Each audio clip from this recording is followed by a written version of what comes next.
Caros jovens, paz e bem. Estamos dando prosseguimento à nossa jornada jovem franciscana, este ano realizando-a de um modo totalmente diferente, como não esperávamos diante de tudo o que temos vivido nos últimos tempos. E estamos nessa jornada estudando a plantinha de nosso Pai Francisco e acredito que ela muito pode nos ensinar diante disso que temos vivido nestes tempos difíceis. Estamos estudando as cartas de Santa Clara a Inês de Praga. Duas amigas profundas que nunca se conheceram, que nunca se encontraram fisicamente, mas que podemos perceber lutaram por um mesmo ideal, por um mesmo sonho, partilhando seus sonhos. E assim nos mostra o quanto, mesmo diante das distâncias que às vezes se impõem entre nós, é possível uma unidade mais profunda na fé, no amor. A fé e o amor rompem as distâncias, não só as redes sociais, que hoje nós temos, naquele tempo não existia, mas sobretudo, a fé, o amor é capaz de romper os muros e também as distâncias que às vezes existem entre nós. Queremos então, neste vídeo, nesta formação, nos aprofundarmos na segunda carta de Santa Clara a Inês de Praga.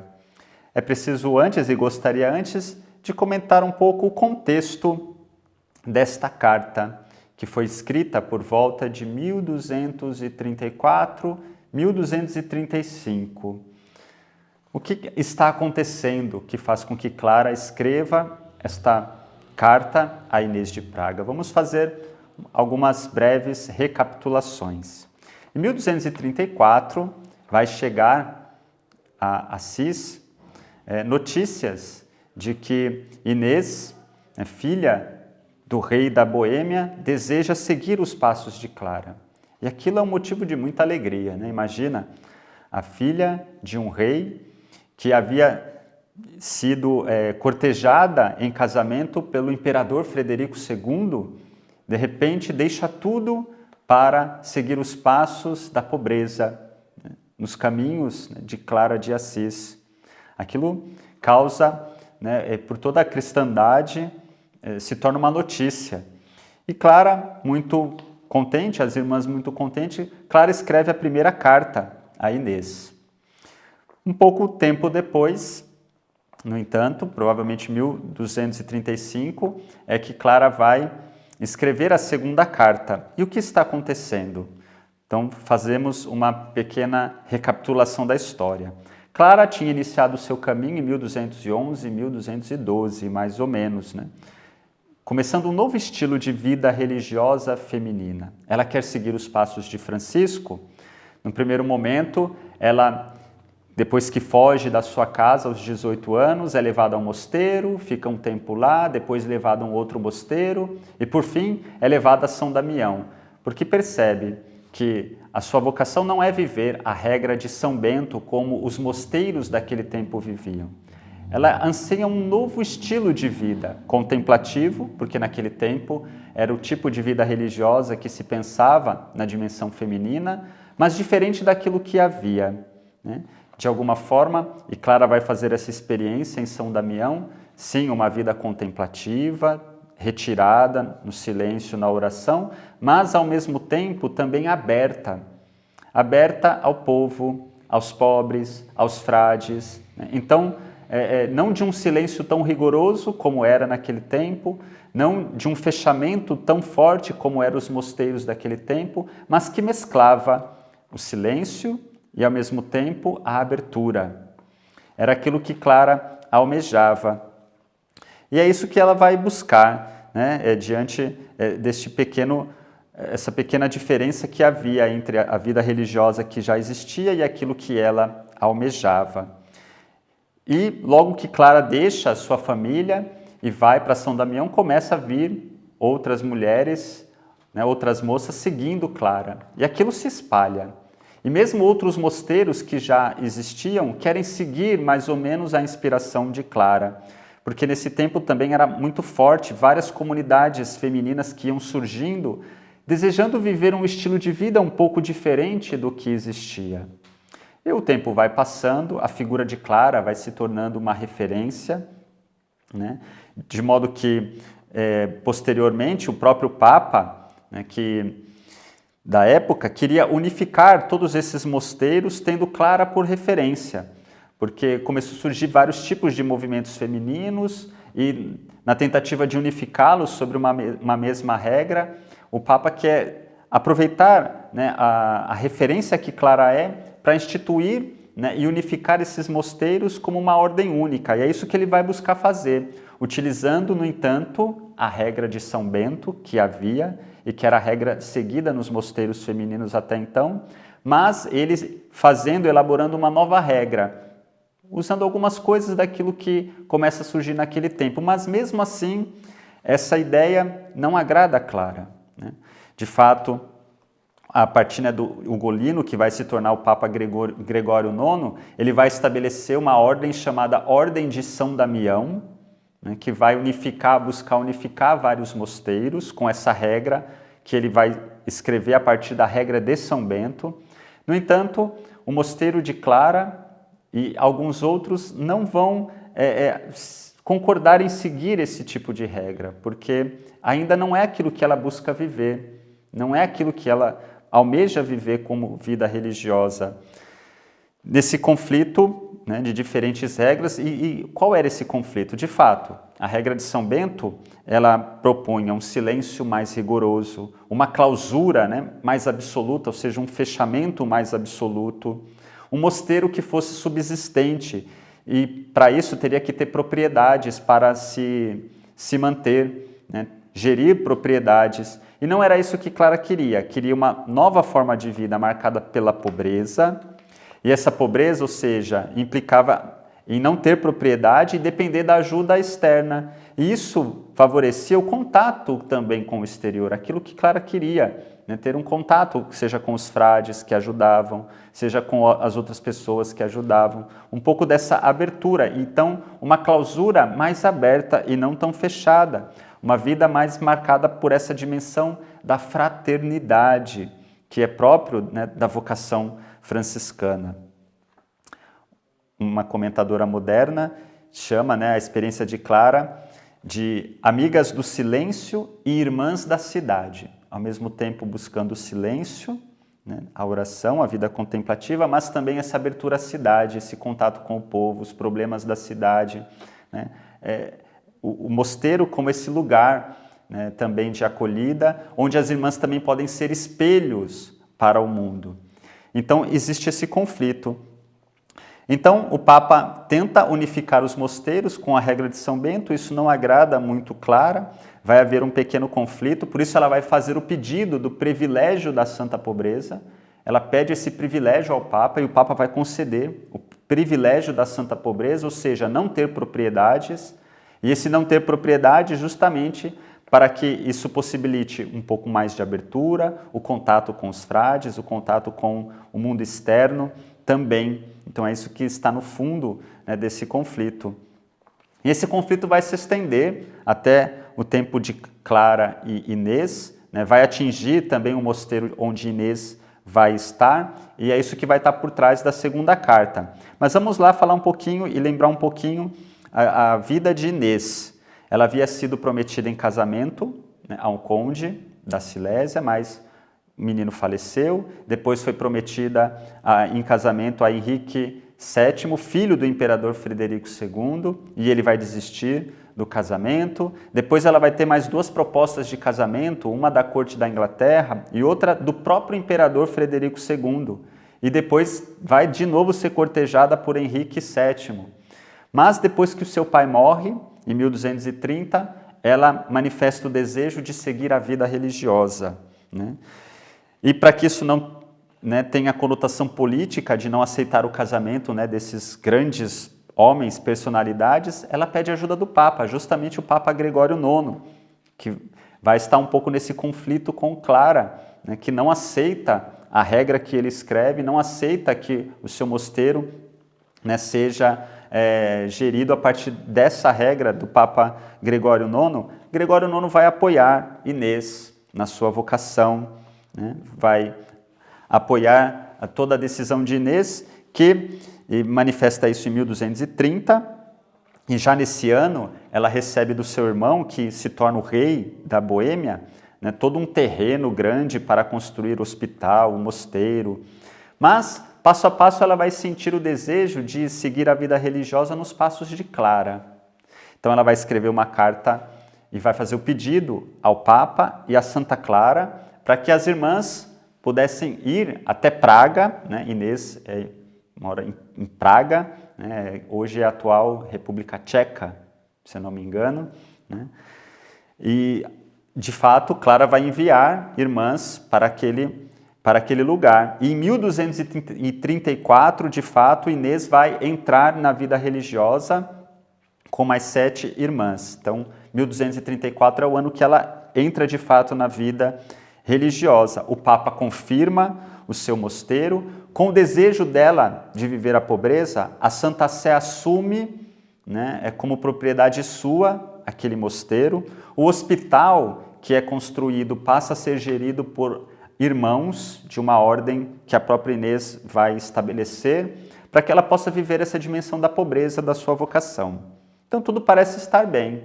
Só que logo depois, em 1235, o Papa vai escrever uma carta para Inês, onde ela passa toda a administração, todos os bens ligados ao hospital que está, né, ligado ao hospital. Então não é só o hospital, vários terrenos com várias propriedades. Passa tudo isso para o mosteiro de Inês.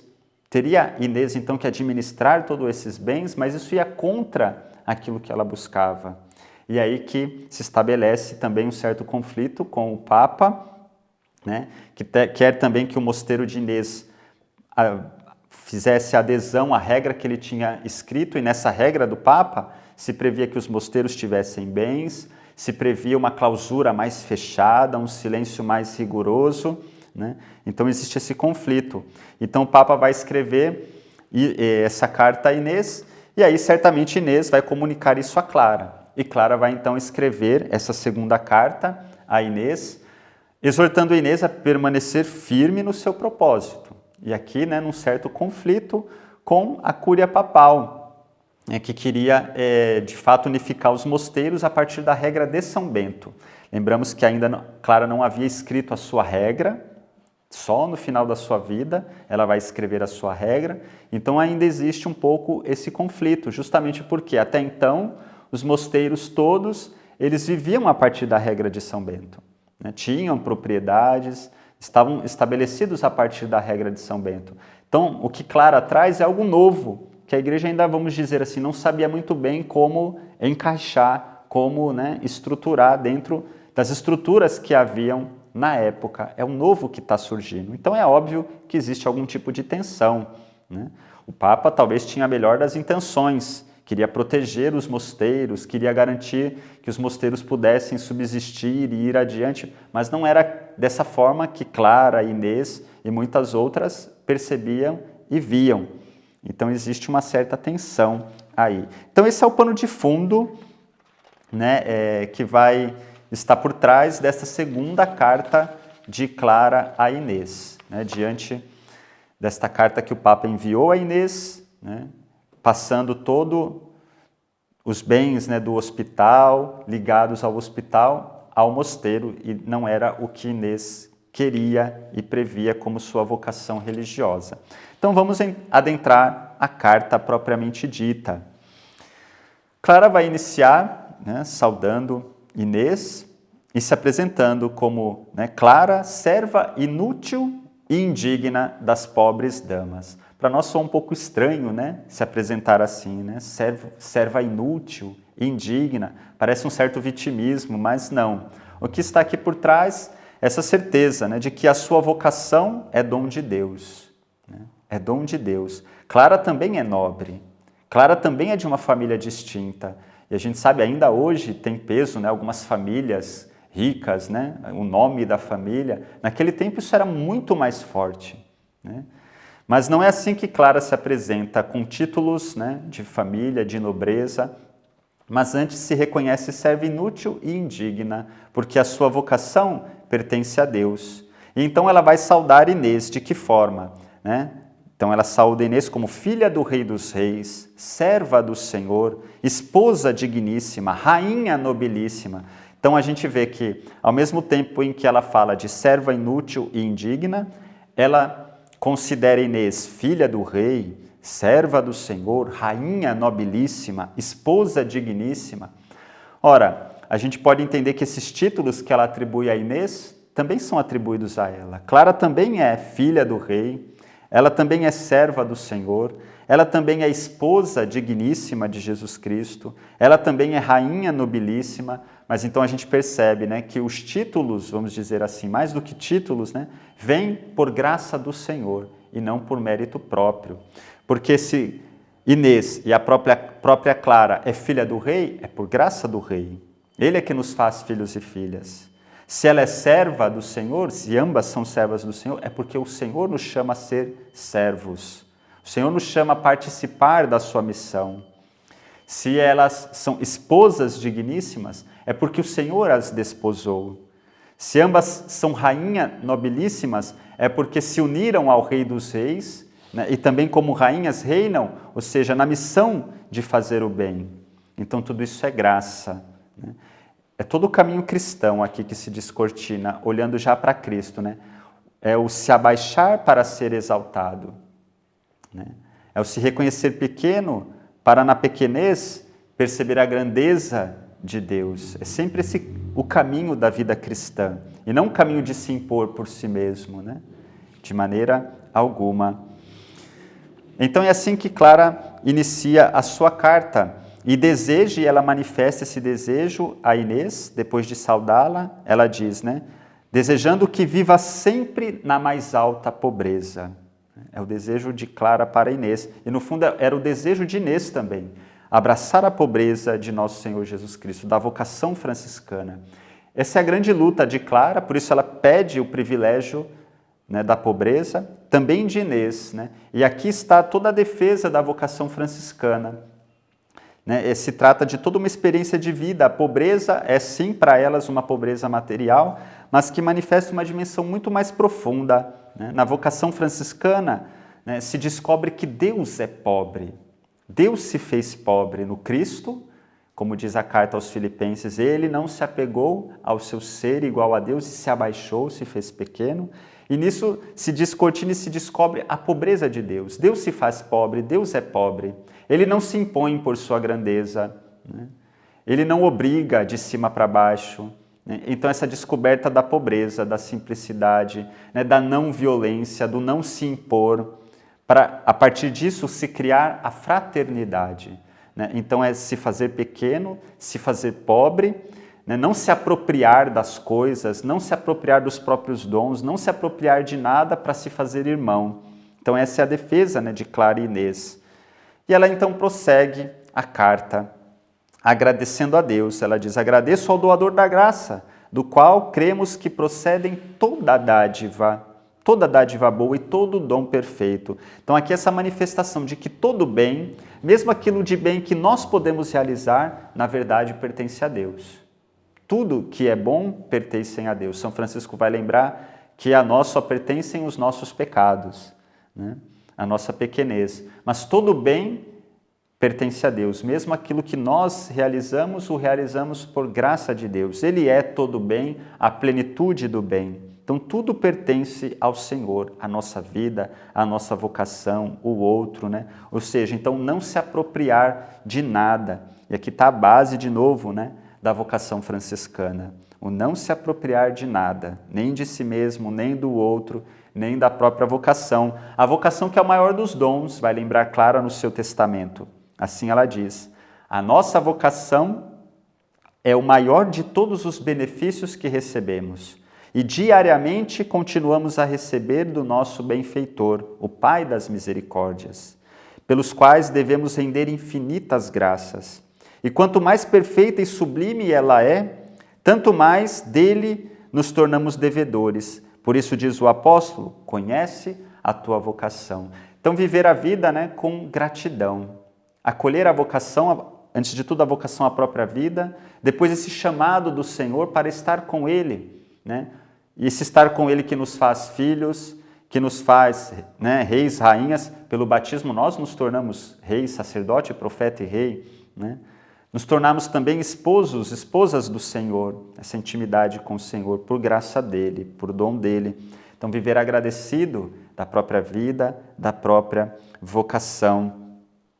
É isso que Clara nos chama também e nos lembra. E ela continua, então, louvando os dons e virtudes de Inês, né? Pois adornou-a com tantos títulos de virtude e a fez brilhar em sinais de tanta perfeição, diz ela, feita imitadora atento do Pai perfeito. Então, ela louva os dons de Inês. E como isso é importante, né? Um antídoto também contra a inveja, né? Reconhecer e louvar a Deus pelo bem que o outro é capaz de realizar, pelos dons que ele tem e que às vezes eu não tenho. Santo Agostinho lembra que todo dom que alguém pertence, no fundo ele também me pertence, porque antes de tudo pertence a Deus, pertence à igreja, né? Então tudo é de todos. Então se alegrar com o bem do outro e vice-versa, né? Então Clara louva o dom das virtudes, né, da vida de Inês. E ela continua, essa perfeição vai uni-la ao próprio rei no tálamo celeste, ou seja, né, nas núpcias, né, o lugar das núpcias com o Rei Celeste. Então, todo o caminho de perfeição, mais do que seguir uma norma, mandamentos, obrigações, é um caminho de união com o Senhor, né, de intimidade com o Senhor, né. Isso implica afeto, isso implica toda a vida, né? Então é muito mais do que seguir regras, certo e errado, mas uma vida de intimidade com o Senhor e perceber isso como, né, um caminho. O tema da carta também vai entrar na dimensão do caminho. Mais abaixo nós vamos comentar sobre isso. E ela continua, né, buscando esse caminho de perfeição, desprezando o fausto de um reino da terra, dando pouco valor à proposta de um casamento imperial. Então ela lembra, né, que de fato na vida de Inês ela foi cortejada pelo imperador, né, pelo próprio imperador, mas ela, né, não fez, né, tanta consideração das coisas na dimensão desta terra, buscando outros valores, né, outros valores, o que de fato é importante, o que é essencial no nosso caminho, mesmo para quem não segue a vida religiosa. Verdade que na vida, e a própria Inês, ela vai ter uma prima canonizada um pouco antes dela, que também era uma princesa, e não deixou de ser princesa, mas não se apegou, né, aos títulos, às honras e às pompas deste mundo, mesmo tendo estes títulos, né, sobre viver a caridade cristã, sobre viver a vida cristã como princesa, como rainha. Então isso é importante. O que de fato é essencial, onde colocamos os valores da nossa vida. E aí ela vai lembrar, né, que então deixou a proposta de um casamento imperial e se fez seguidora da Santíssima Pobreza, em espírito de grande humildade e de mais ardente amor. E aqui está o centro, né, da vocação de Clara e de Inês, e é por isso que elas vão lutar, mesmo enquanto o Papa não entende e não compreende isso, né, elas vão ser firmes, né, nesse propósito. E ela continua juntando-se aos passos daquele com quem mereceu unir-se em matrimônio. Está se referindo a Jesus Cristo, né? E é bonito esse termo, juntando-se aos passos. E aqui já entra a dimensão do caminho cristão como um caminho de fato, um caminhar, um perfazer. Mais abaixo ela vai de novo falar do caminho e podemos inclusive lembrar que Clara vai dizer no seu testamento, o Filho de Deus fez-se o nosso caminho. O próprio Jesus vai dizer, eu sou o caminho, a verdade e a vida. Então o Filho de Deus fez-se o nosso caminho, como nos mostrou e ensinou pela palavra e pelo exemplo o nosso bem-aventurado Pai Francisco, seu apaixonado imitador. E é importante pensar a vida cristã como caminho. O caminho, ele está por se fazer, né? Nada está pronto e acabado e de modo definitivo, né? O caminho exige um passo a passo, um descortinar novos horizontes, Às vezes se tropeça, às vezes, né, se anda mais devagar, se anda mais rápido, mas o importante é estar no caminho. Isso vai sendo um caminho de descoberta. Não estamos pronto e acabado. Jesus não disse, eu sou a chegada. Encontrou Jesus, está tudo feito e pronto. Não, ele disse, eu sou o caminho. Então vamos caminhar, passo a passo. E o caminho é sempre descoberta. Sempre a gente lida com o novo, novas paisagens, novos horizontes, onde temos que atualizar, né, toda a mensagem cristã no caminho que vamos fazendo. Então, isso é importante ter presente, né? Como também a vocação franciscana, ela se entende como um caminho por se fazer. E ela continua dizendo a Inês, mas como uma só coisa é necessária, é só isso que eu confirmo. E aqui ela está se referindo como algo necessário a essa vocação que ela e Inês se propõem da pobreza. E aqui esse termo, uma só coisa é necessária, lembra 2 pontos do Evangelho. Marta e Maria, né? Marta, Marta, tu te preocupas com tantas coisas. Né? Uma só coisa é necessária, é o estar com Jesus, essa unidade com Jesus, essa intimidade com Jesus, mas ao mesmo tempo, essa única coisa necessária lembra aquele jovem rico que vai ter com Jesus, e ele diz, só te falta uma coisa, vai, né, vende tudo que tens e siga-me. Né? Então aqui, para apontar essa dimensão da pobreza que ambas assumem de modo radical, inclusive, né? Como um sinal, para ser um sinal e um espelho. Né? Para ser um sinal e um espelho. É importante ter presente. Enquanto isso é a vocação de Clara e de Inês, né? Não é a vocação de todos, mas é a vocação delas, pelas quais elas lutam. E a partir disso se torna espelho também para nós, em vocações diferentes, mas para também perceber nelas, né, o espelho, né, de uma busca de Deus, que reflete também Deus. E ela continua então na carta, lembre-se então da tua decisão, como uma segunda Raquel, não perca de vista o seu ponto de partida. Então aqui na segunda carta está essa frase tão conhecida, né, de Santa Clara, que sempre nós lembramos e repetimos, não perca de vista o seu ponto de partida. Qual era o ponto de partida aqui? Para Clara e para Inês, essa decisão de viver a pobreza, que Inês manifesta no início do seu caminho, que o Papa até mesmo confirma, mas mesmo depois, né, tentando colocar uma outra regra, né, colocar a dimensão, né, dos bens, das propriedades para gerir aqueles bens, Inês vai, né, resistir, porque não é essa a sua vocação, e Clara vai exortá-la a resistir, a permanecer firme no seu propósito, a não perder de vista o ponto de partida. Né? Então, esse ponto de partida está moldado, né, por uma busca do Senhor, né? Enquanto Cristo pobre e crucificado. Mas isso também sempre fala a nós. Né? Na verdade, a vida de Clara e de Inês fala a nós. Né? Qual é o nosso ponto de partida? Aquilo que no início nos move, né? Naquilo que é bom, naquele desejo de buscar a Deus, de buscar coisas boas, e a partir daí os nossos sonhos, né? As nossas buscas. Mas aonde eles estão fundados, os nossos sonhos e buscas? Né? Na vontade de Deus, ou seja, naquilo que é bom, tudo isso nos faz pensar. E Clara incentiva a Inês a permanecer firme, conserve o que você tem, faça o que está fazendo, e não o deixe, e não deixe por nada. Né? Então prossiga, continue, persevere a partir daquilo que tem, né? A partir daquilo que é o teu propósito, passo a passo. Né? E o que ela tem? O que Inês tem? O que Clara tem? Aquilo que o próprio Papa já tinha dado, o privilégio da santa pobreza. O próprio Papa já tinha concedido isso a Clara e já tinha concedido isso também a Inês. Né? Mesmo que depois ele tente, né, voltar atrás, né? Inclusive, se consta na biografia de Clara que o Papa vai tentar liberar Clara desse voto de pobreza. Ele vai chegar e dizer, se quiser eu posso dispensar, né, deste privilégio da pobreza. E Clara vai dizer, não, né, de maneira nenhuma eu vou deixar de seguir o Cristo pobre e crucificado. Né? Essa é a sua vocação, né? Essa é o seu desejo, essa é a sua busca. Então nem o Papa vai conseguir mudar, né, aquilo que Clara tem como certeza na sua vocação. E nisso ela nos inspira, né, a perseverar. E então ela continua dizendo a Inês, né?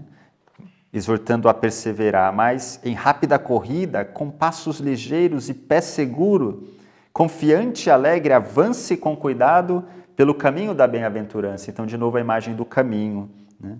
Então, em rápida corrida, ou seja, sempre, né, vá adiante, não pare, né?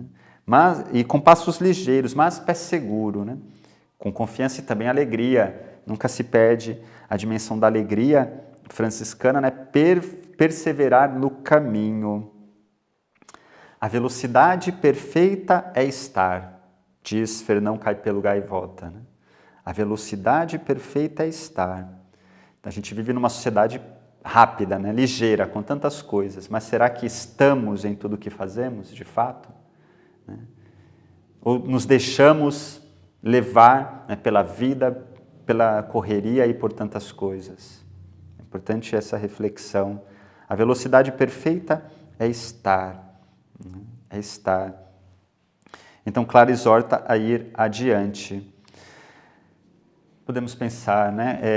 Por quais caminhos, né, Clara e Inês? O mosteiro, elas não saem, né? Parece talvez até uma vida monótona, de fora a gente pode pensar, né? E quando a gente olha a vida de Clara, a gente vê, né, o quanto ela esteve envolvida em tantas coisas, o quanto a sua vida, né, transpassou distâncias, mesmo ela não saindo do mosteiro, né? Então, por quantos caminhos ela percorreu sem percorrê-los fisicamente, né? Mas o seu exemplo, né, foi longe, onde ela nem sequer podia imaginar. E aí a gente pode pensar, né, que esse caminhar, esse caminho também é o caminho interior, e não só exterior. O quanto a gente tem que caminhar interiormente, o quanto a gente tem que viajar interiormente, né, para descortinar tantas coisas em nós, né? De boas e potencializá-las, isso é o caminho de santidade, e também de negativas que precisamos melhorar, enfim, essa viagem também interior. Então, é preciso caminhar. Aqui eu tomo uma poesia para falar desse caminho, eu sempre gosto de rezá-la e lembrá-la, é uma oração poética. O que te peço, Senhor, é a graça de ser. Então, lembremos, né? A velocidade perfeita é estar, é ser todo inteiro. Não te peço sapatos, mas peço-te caminhos. O gosto dos caminhos recomeçados, com suas surpresas e mudanças.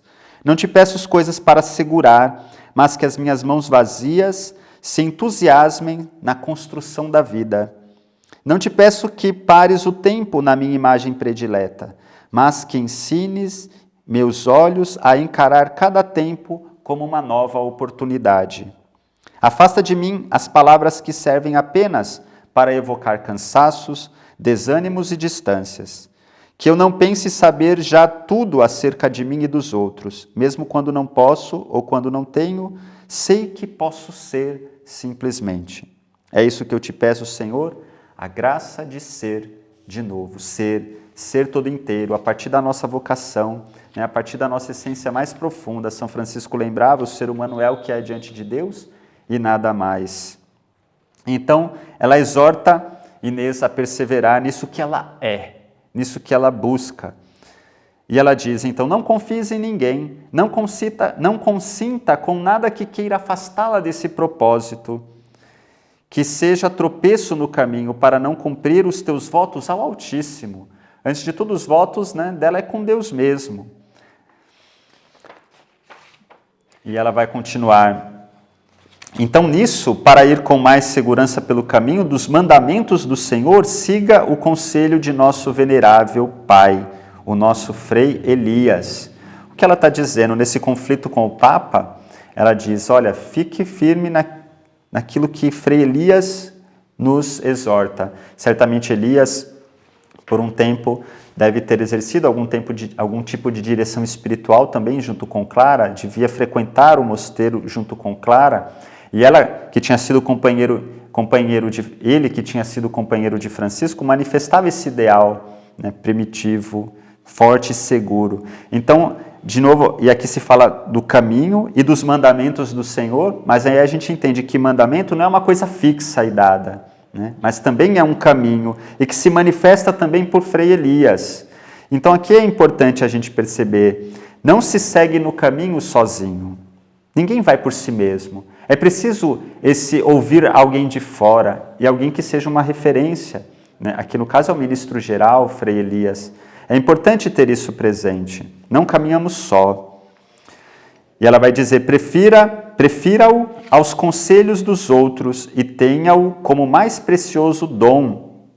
De novo ela se refere ao Papa e à cúria papal, né? O conselho dos outros, mas, né, tenha-o como mais precioso dom, a Frei Elias, para permanecer firme, né, naquilo que ele expressa enquanto a vocação franciscana.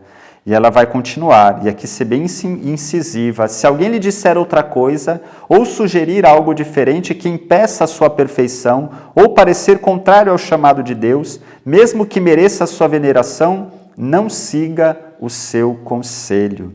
E aqui, de fato, é uma referência bem provável ao Papa.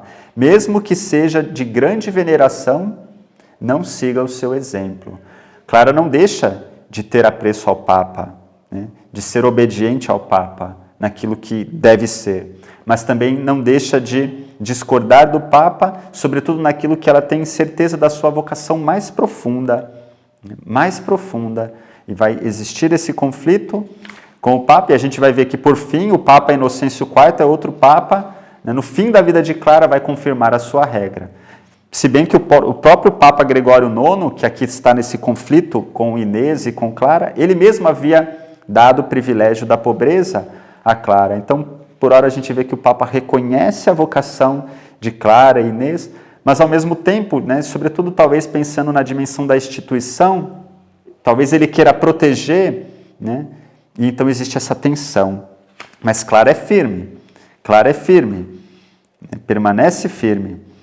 Então ela continua dizendo a Inês, abrace o Cristo pobre como uma virgem pobre. Então, abraçar. Toda a espiritualidade franciscana tem essa dimensão do afeto, do toque, do encontro, né? O que é o abraço? Né? Um apoiar-se no outro, né? É lançar-se ao outro, apoiando-se no outro para ter um ponto de equilíbrio. Né? Se a gente se joga para abraçar o outro e ele sai, você pode até cair. Né? Então, o abraço exige-se, né, jogar-se um ao outro, né, e encontrar o ponto de equilíbrio e, ao mesmo tempo, essa dimensão afetiva. Então, abraçar o Cristo, uma espiritualidade que abraça, uma espiritualidade do encontro, como virgem pobre. Aqui a virgindade não é questão somente sexual, biológica. Né? São Bernardo de Claraval, que é um pouco anterior a Clara, dizia, se é mais virgem, quanto mais espaço se dá a Deus. A virgindade tem essa dimensão de abertura, de acolhida de Deus. Ela expressa o sentido de fidelidade a Deus e de fecundidade. Maria Virgem vai gerar Jesus. Então aqui a virgindade é profundamente fecunda, é gerar vida, cuidar da vida, que Clara vai também manifestar. E depois ela continua, veja, né, abrace o Cristo pobre e veja como ele se fez desprezível e siga-o, sendo desprezível por ele neste mundo. Né? Então, de novo, essa dimensão da pobreza do Cristo. Ele se abaixou, não se apegou ao seu título, né, divino, de ser Deus, de ser todo-poderoso, não. Ele se abaixou, esse também deve ser o nosso caminho. Né? Então, veja, e depois ela vai continuar, com o desejo de imitá-lo, minha nobre rainha, ela é rainha justamente porque se fez serva, olhe, considere e contemple o seu esposo, o mais belo entre os filhos dos homens. Então, essa dimensão também da espiritualidade, da oração franciscana de olhar, de considerar, de contemplar. Esses aspectos vão ser trabalhados numa carta posterior, e aqui já são, né, Clara já toca, né, nessa questão. Por isso também a espiritualidade franciscana vai estar muito ligada, né, ao presépio, à cruz e à Eucaristia. E nesses três aspectos existe essa dimensão visual, né? Ver o presépio, contemplar Jesus pequeno, Jesus menino, né? Contemplar a cruz, contemplar a Eucaristia. Né? Então, essa dimensão, veja, olhe, considere, contemple, toque. Então, nisso, né, a dimensão da imaginação, para poder, a partir disso, também rezar. E aí Clara vai continuar, né? Mergulhando nesse mistério, né? Ao olhar, ao contemplar, né? Jesus desprezado, ferido, flagelado. Se você sofrer com ele, vai com ele reinar. Se chorar com ele, vai se alegrar com ele. Se morrer com ele, vai ter a vida com ele. Então é toda a vida cristã, né? Cruz e ressurreição. Isso a gente vai experimentando já na nossa vida, para a eternidade, né? Para Clara, isso é o caminho da vida, e seu nome será inscrito no livro da vida, a vida que já começa aqui, para a eternidade. Não nos apegando aos bens transitórios deste mundo, mas aquilo que é eterno, essencial, fundamental.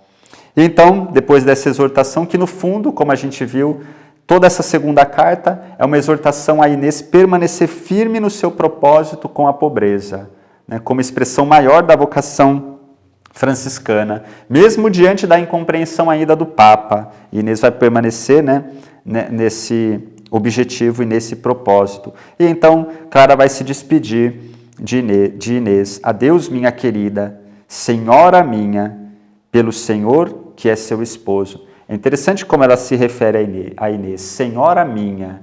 Né? Mas Inês não é serva? Então aqui a gente observa que na dimensão franciscana todos se colocam como servos. Mas o outro para mim é sempre meu senhor. E vice-versa, assim como para Inês, Clara é senhora. Então todo mundo é um do outro senhor e servo. E é nisso que se constrói a fraternidade. É nisso que se constrói, né, a irmandade. Então essa capacidade de olhar o outro como senhor para servi-lo e vice-versa. Nisso vai se construindo a fraternidade.